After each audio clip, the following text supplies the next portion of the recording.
You know it's coming with it. And then she was which piece? Where should I sit? Yeah, Hi, nice to meet you.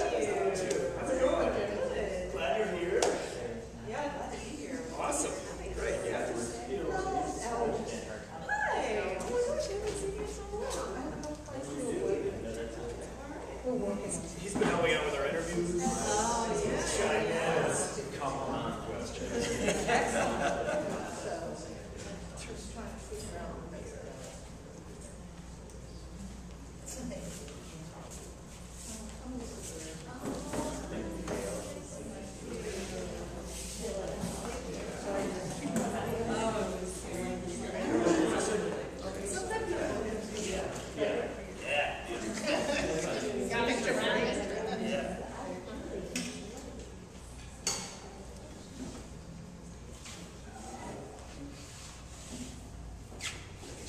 Excellent. Millions. Yours. You good, Brian? I think so. So far. Okay, great. So let's go ahead and get going. Thanks for coming, everyone. It's great to have you here. This is part of an ongoing series of very sort of informal, casual talks with the artists. We try and create a bunch of different ways for audiences to interface with the artists. We also have a late night venue where you can hang out and drink beers together. We have some a little bit more formal talks as well. This is designed to really be a casual roundtable discussion. We welcome your thoughts and ideas. So it's a great pleasure and honor to have young Jean here. Thank you very much. This is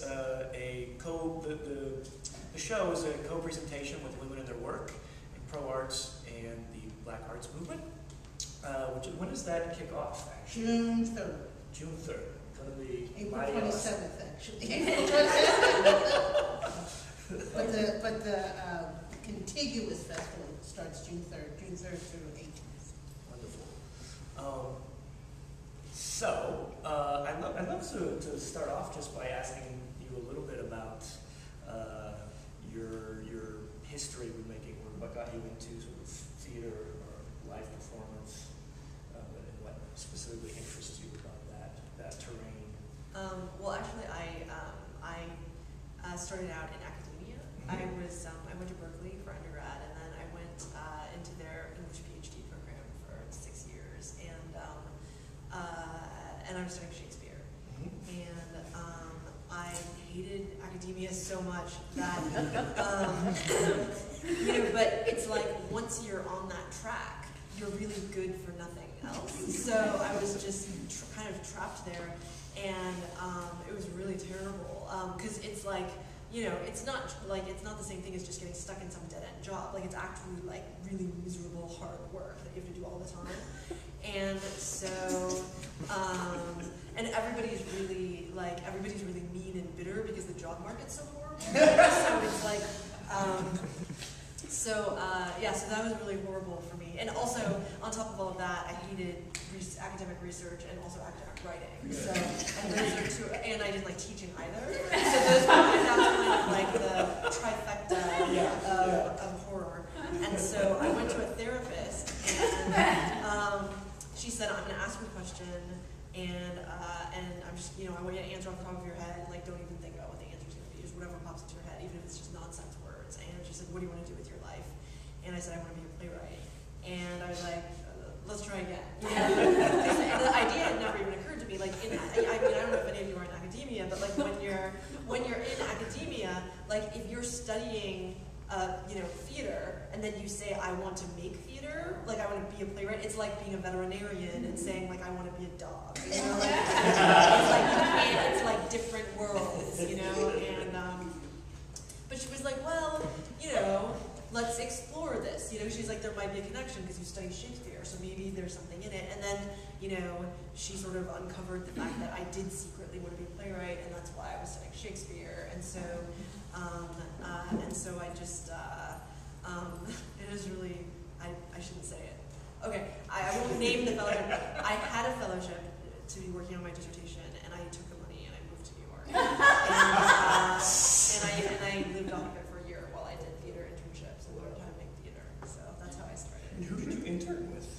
A theater called Soho Rep. Yeah, of course. And some collaborative companies called the National Theater of the United States of America, Of course, yes. and then Radio Hall. Oh, fabulous. So How was that experience? it was amazing. Like it was it was really great. I mean, like I was like 29 years old and like cleaning toilets and like like it's like being an intern in downtown theater. It's like it's like the work is it's as menial as you can possibly get, but it was really great, and so Fabulous. And then did you go on to study playwriting specifically? Yeah. Well, actually, what happened was when I dropped out of when I absconded with the funds. I still feel so bad about that. If I ever get rich, like I'll off of my experimental theater, make a donation or something. But at the time, I was living in New Haven because I was married to somebody who was going to Yale Law School, and I knew that they had a theater school there. So I read a play by all of the playwrights who were currently teaching there, and one of the plays was really kind of weird, and it was called 70 Scenes of Halloween, and it was by a playwright named Jeffrey Jones. And so I emailed him and asked if he would meet with me, and he basically gave me a list of names. He said Radio Roll, Soho Rap, and so that's what I took with me to New York, and that's really and he gave me the name Mac Wellman at Brooklyn College, and so I went there and I entered his playwriting program. Yeah. Were you there when Sybil was there? Yeah, we were there together. Yeah, awesome. we were really good friends. Wow, great.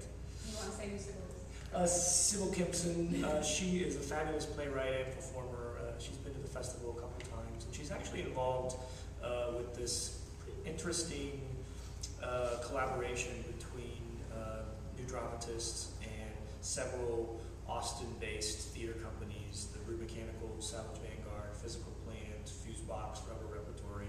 It's this big experiment where we're calling it a pig pile, basically. And all of these organizations are working together to develop this play over about 3 years. There's, as of yet, is no real sort of hierarchical structure. One might emerge in terms of the creative process. But she just came down about a month ago to kind of meet everyone, start batting around some ideas. She's wonderful. Would you like to just give us a little introduction about this piece and how the thinking behind this piece and how it came to be? The way that I start all of my plays is I ask, what's the last play in the world I would ever want to write, and then I, force myself to write it. And usually, there can be a lot of different reasons for why I wouldn't want to write a play, but usually it's like fear. And the idea of doing a show as an Asian American about Black identity was just, pretty much if the idea sounds like it's going to be a disaster and just sounds like something really terrible, like that, then I know I'm on the right track. So then that becomes the challenge. It's like, is there any way, and then I just have to find a way, so it's like I commit myself to it, and it's out there. Wonderful. And, so that's how this show started. And what was the development process like? Do you work with actors along the way? Yeah, well, I usually cast. I have the concept first, like a very loose concept. A show about Black identity. It's like problematic in itself. Like just, but even just as an opening concept, but just like keep it as broad as possible. Because the show after that was like the 2 shows after that were like shows about death, or whatever. So it's like really broad. And then we just, call in actors, and, I have like a team of people, and basically the rule for casting is we all have to be like madly in love with the performer. So we see like, crazy numbers of people, because it's really hard to get to the point where a whole group of people with different tastes all just falls madly in love with the same person. And so, and so we don't even know what the gender makeup's gonna be, or like what, or how many cast members there are gonna be, like if we only all fall in love with one person, and that's